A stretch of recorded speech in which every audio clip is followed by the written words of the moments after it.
दोस्तों 180 दिन से ज्यादा हो गए हैं रूस की सेना लगातार ही यूक्रेन की सेना के ऊपर मिसाइलें चलाने में लगी हुई है। यूक्रेन की हालत को देखते हुए ऐसा लग रहा है कि यूक्रेन के ऊपर बारूद की बारिश हो रही हो और इस बारूद की बारिश ने यूक्रेन को पूरी तरीके से तबाह कर दिया है। रूस के इन हमलों की वजह से आज यूक्रेन के शहर खंडरों में बदलते जा रहे हैं। रूस और यूक्रेन की इस जंग की वजह से पूरी दुनिया ये त्रासदी भी झेल रही है और आज यूक्रेन के लोग अपने देश को ही छोड़कर भागने शुरू हो चुके हैं और जो जवान यूक्रेन के अंदर बचे हुए हैं वो सभी के सभी आज के समय में रूस से लोहा ले रहे हैं। अब तक इस जंग की वजह से कितना आर्थिक नुकसान हुआ है, यूक्रेन का कितना इंफ्रास्ट्रक्चर तबाह हो गया है, इसका जवाब अभी तो किसी के पास नहीं है।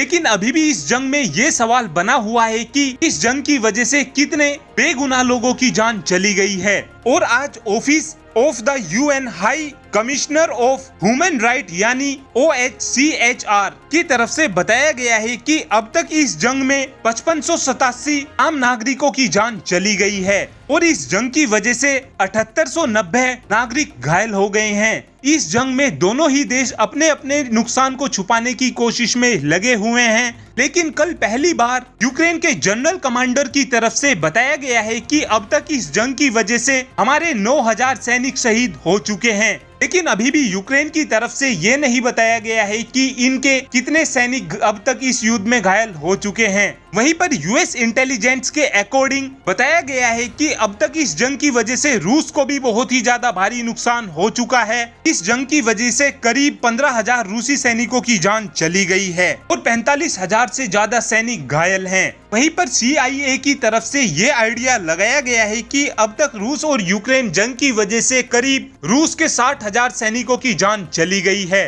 हालांकि रूस ने अमेरिका के इन दावों को मानने से साफ साफ मना कर दिया है। वहीं पर UN रेफ्यूजी एजेंसी के मुताबिक अब तक इस जंग में यूक्रेन की आबादी की 1/3 जनता अपने घरों को छोड़कर यूक्रेन से यूरोप के और दूसरे देशों में चली गई है। यूक्रेन के करीब 66 लाख लोग आज के समय में यूक्रेन को छोड़ चुके हैं। दोस्तों इस पूरी रिपोर्ट को लेकर आपका क्या ओपिनियन है? आप अपना ओपिनियन हमें कमेंट बॉक्स में दे सकते हैं।